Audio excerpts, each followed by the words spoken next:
ফিরে এলাম বিরতির পর। যে খবরে নজর রাখবো, চোর সন্দেহে থানায় তুলে এনে যুবককে মারধর, মারের চোটে যুবকের মৃত্যুর অভিযোগ। মৃত 22 বছরের আবু সিদ্দিক হালদার। দেখছেন সেই ছবি।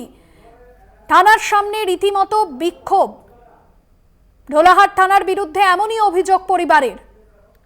মারের চোটে যুবকের মৃত্যুর অভিযোগ, সেই ছবি আপনাদের সামনে তুলে ধরছি। 22 বছরের আবু সিদ্দিকের মৃত্যু হয়েছে। দেখছেন সেই ছবি। পরিবারের মানুষজন তারা বিক্ষোভ করছেন, কারণ চোর সন্দেহে এবার থানায় তুলে এনে মারধরের ঘটনা, এবং যে ঘটনা অত্যন্ত, যেখানে পরিবারের তরফে বলা হচ্ছে যে নিন্দনীয় ঘটনা, এবং এই জায়গায় দাঁড়িয়ে তারা বিক্ষোভ দেখাচ্ছেন। সেই ছবি দেখছেন আপনারা। উত্তেজনা পরিস্থিতি তৈরি হয়েছে। চোর সন্দেহে থানায় তুলে এনে যুবককে মারধর, মারের চোটে যুবকের মৃত্যুর অভিযোগ। মৃত 22 বছরের আবু সিদ্দিক হালদার। ঢোলাহাট থানার বিরুদ্ধে এমনই অভিযোগ আনছেন পরিবারের সদস্যরা। রীতিমতো এই ঘটনাকে কেন্দ্র করে উত্তেজনা ছড়িয়েছে। সরাসরি রয়েছেন আমাদের প্রতিনিধি কোয়েল মণ্ডল। কোয়েল, শুরুতে জানতে চাইবো ঠিক কি ঘটনা ঘটেছিল, পরিবার কি অভিযোগ করছে, এই মুহূর্তে সেখানে কি পরিস্থিতি? একদমই ভাস্বতী, দেখো তোমাকে প্রথমেই জানিয়ে রাখবো, এই ঢোলাহাট থানার অন্তর্গত ঘাটবকুলতলা এলাকার বাসিন্দা মহসিন হালদারের বাড়িতে গত 30 তারিখে রাতের অন্ধকারে চুরি হয় বলে অভিযোগ পড়ে। মহসিন হালদারের পরিবারের পক্ষ থেকে চুরির অভিযোগ করে ঢোলাহাট থানায়। এরপর গত 2 তারিখে, জুলাইয়ের 2 তারিখে ঢোলাহাট থানার পক্ষ থেকে অভিযোগকারী মহসিন হালদার সহ তার ভাইপো আবু সিদ্দিক হালদারকে তুলে আনা হয় এবং সারা রাত তাদেরকে বসিয়ে রাখা হয় থানাতেই। পরে পরিবারের যেমনটা অভিযোগ, আবু সিদ্দিক হালদারকে 3 তারিখ অর্থাৎ 3রা জুলাই এই ঢোলাহাট থানার পুলিশের পক্ষ থেকে এই ঢোলাহাট থানাতে বেধড়ক তাকে মারধর করা হয় প্রায় সন্ধ্যে 6টা পর্যন্ত। এবং তারপর গত 4ঠা জুলাই ঢোলাহাট থানার পক্ষ থেকে এই আবু সিদ্দিক হালদার অর্থাৎ নিহত যুবক আবু সিদ্দিক হালদারকে কাকদ্বীপ মহকুমা আদালতে পেশ করা হয় এবং সেখানে কিন্তু তাকে জামিন করানো হয় পরিবারের পক্ষ থেকে। তারপর গুরুতর অসুস্থ বোধ করলে আবু সিদ্দিককে প্রথমে মথুরাপুরের একটি হাসপাতাল, তারপর ডায়মন্ড হারবার, তারপর কলকাতার একটি হাসপাতালে ভর্তি। সেই পরিস্থিতি ছবি যদি তুলে ধরো এই মুহূর্তে। তুমি দেখতেই পাচ্ছ, আমার ক্যামেরা পার্সনকে বলবো দেখাতে। এই মুহূর্তে নিহত যুবক আবু সিদ্দিক হালদারের পরিবারের লোকজন, আত্মীয় স্বজন এবং গ্রামের লোকজন তারা কিন্তু ঢোলাহাট থানার সামনে এসে বিক্ষোভ দেখাচ্ছে এবং নিহত যুবকের মৃত্যুর জন্য তারা যেহেতু অভিযোগ তুলছে পুলিশের লাঠিচার্জের জন্য এই মৃত্যু ঘটেছে, তাই পুলিশকে ঘিরে, থানাকে ঘিরে তাদের বিক্ষোভ দেখাচ্ছে। এই মুহূর্তে থানার সামনে একেবারেই কিন্তু উত্তেজনা পরিস্থিতি, লাগাতার ধাক্কাধাক্কি চলছে। নিহতর যে পরিবারের লোকজন তাদের সঙ্গে ঢোলাহাট থানার পুলিশের মোতায়েন করা হয়েছে বিশাল পুলিশ বাহিনী। ঢোলাহাট থানার পুলিশ প্রশাসনের পাশাপাশি সুন্দরবন পুলিশ জেলার পক্ষ থেকে একাধিক পুলিশ এখানে মোতায়েন করা হয়েছে এবং র্যাব মোতায়েন করা হয়েছে। এই মুহূর্তে সেই একেবারে কিন্তু উত্তেজনাপূর্বক একটা পরিস্থিতি তৈরি হয়েছে। পুলিশের সঙ্গে লাগাতার কিন্তু একেবারে ধাক্কাধাক্কি চলছে পরিবার এবং গ্রামের লোকজনেদের। ঘটনাস্থলে উপস্থিত রয়েছে ঢোলাহাট থানার আইসি সহ বিশাল পুলিশ বাহিনী। একদমই। এবার জানতে চাইবো পরিবারের তরফে কি দাবি করা হচ্ছে, কি অভিযোগ করছেন পরিবারের সদস্যরা, তারা কি চাইছেন এই ঘটনায়? একদমই। দেখো ভাস্বতী, তোমাকে প্রথমে জানিয়ে রাখবো, পরিবারের তরফে যেমনটা অভিযোগ করা হচ্ছে যে জোর জবরদস্তি থানার পক্ষ থেকে আবু সিদ্দিক হালদারকে চোর সন্দেহে তুলে আনা হয়, তুলে এনে তাকে লাগাতার লাঠিচার্জ করা হয় এবং সেই লাঠিচার্জের পর তাকে জোর জবরদস্তি চুরির কথা স্বীকার করিয়ে নেওয়ার চেষ্টা করা হয়। পরে মার খেয়ে কিন্তু একেবারেই যে আবু সিদ্দিক নিহত যুবক সে চুরির ঘটনা স্বীকার করে এবং এই মুহূর্তে পরিবারের যেমনটা অভিযোগ, পুলিশের লাঠিচার্জের ফলেই কিন্তু এই আবু সিদ্দিকের মৃত্যু হয়েছে এবং যার ফলে এই মুহূর্তে এই যে ঢোলাহাট থানার কর্মরত এসআই সহ ঢোলাহাট থানার পুলিশ প্রশাসনের বিরুদ্ধে সুন্দরবন পুলিশ জেলাতে ইতিমধ্যে লিখিত অভিযোগ করেছে।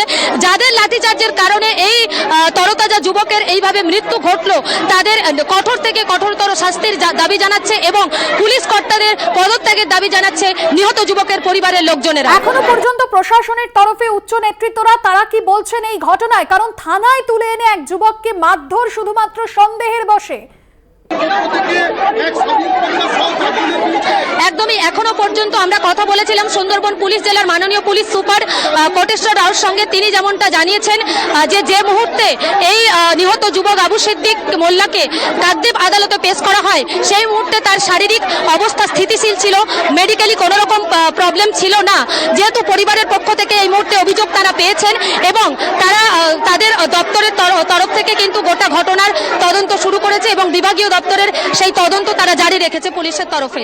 অর্থাৎ এই মুহূর্তে পরিস্থিতি কি যথেষ্ট উত্তপ্ত রয়েছে কোয়েল? আরো একবার জানতে চাইবো। একদমই এই মুহূর্তে পরিস্থিতি যথেষ্ট উত্তাপ রয়েছে, কারণ একেবারে এই মুহূর্তে ঢোলাহাট থানার সামনে নিহত যুবকের পরিবার, তার গ্রামের লোকজন, তার প্রতিবেশীরা, আত্মীয় স্বজনেরা তারা এসে থানা ঘেরাও করেছে। থানার সামনে লাগাতার বিক্ষোভ চলছে, পুলিশ প্রশাসন মোতায়েন রয়েছে বিশাল পরিমাণে। পুলিশের সঙ্গে পরিবারের লোকজনেদের ধাক্কাধাক্কি হাতাহাতি ইতিমধ্যে শুরু হয়েছে। পুলিশ থানার মধ্যে যাতে কোনো রকম বিক্ষোভকারীরা প্রবেশ করতে না পারে সে জায়গায় ব্যারিকেড দিয়ে এবং বিশাল পুলিশ বাহিনী দিয়ে ঘিরে ফেলা হয়েছে এবং পরিবারের লোকেরা তারাও কিন্তু বারবার ধাক্কাধাক্কি করে চেষ্টা করছে এই থানার যে ব্যারিকেডের ভেতরে আসার জন্য। এই মুহূর্তে ঘটনাকে ঘিরে যথেষ্ট কিন্তু উত্তপ্ত হয়ে উঠেছে ঢোলাহাট থানা চত্বর।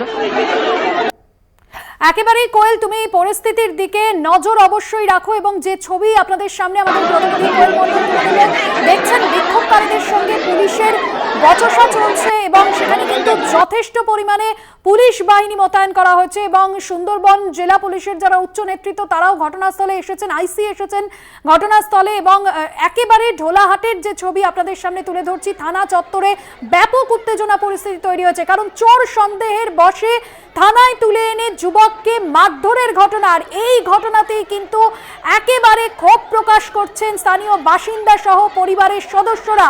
তারা বিক্ষোভ দেখাচ্ছেন রাজ্যের বিভিন্ন প্রান্ত থেকে, যখন বারবার চোর সন্দেহের বশে একের পর এক গণপিটুনির ঘটনা ঘটছে আর তারই মাঝে এবার থানায় তুলে এনে মারধর। এই মুহূর্তে আমাদের সঙ্গে টেলিফোন লাইনে রয়েছেন বিজেপি নেতা শ্রমিক ভট্টাচার্য।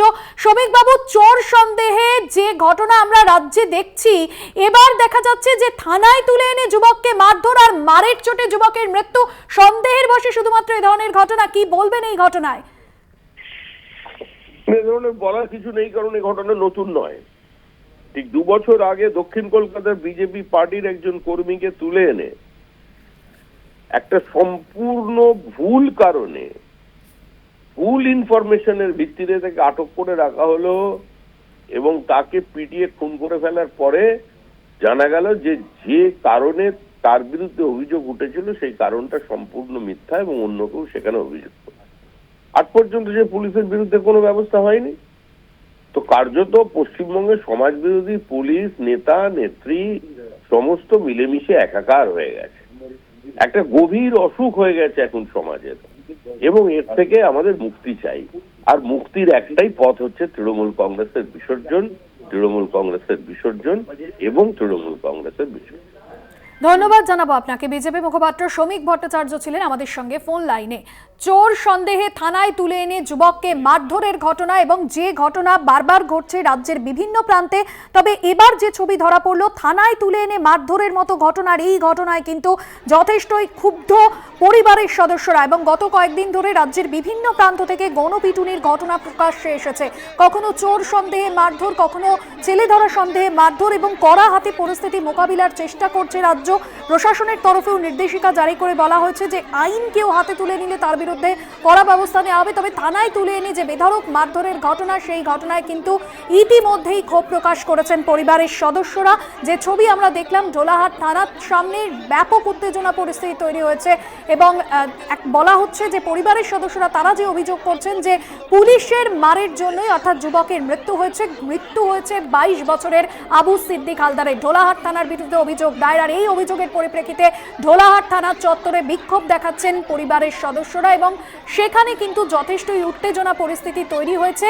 একের পর এক পুলিশ বাহিনী যেরকম মোতায়েন করা হয়েছে, বিশাল পুলিশ বাহিনী, অন্যদিকে সুন্দরবন জেলা পুলিশের উচ্চ পদস্থ আধিকারিকরা তারা কিন্তু এসে পৌঁছেছেন। কংগ্রেস মুখপাত্র সৌম্য আইচ রায় রয়েছেন ফোন লাইনে। সৌম্যবাবু, যে ঘটনা চোর সন্দেহে থানায় তুলে এনে যুবককে মারধর, মারের জন্যই তার মৃত্যু হয়েছে, শুধুমাত্র সন্দেহের বশে এই ধরনের ঘটনা, আপনার প্রতিক্রিয়া এই ঘটনায়? এই ঘটনা আমরা দীর্ঘদিন ধরে দেখছি বাংলায়, একটার পর একটা পুলিশ নারকীয় অত্যাচার করছে। তদন্ত করা যেটা পুলিশের কাজ, বাংলায় অপরাধী, বড় বড় অপরাধীদের ছাড়া পেয়ে যাচ্ছে, আর সামান্য চোর আজকে পিটিয়ে মেরে দিতে হচ্ছে। আমরা গড়িয়াতে সাহেব সর্দারের কেসটা তো দেখেছি।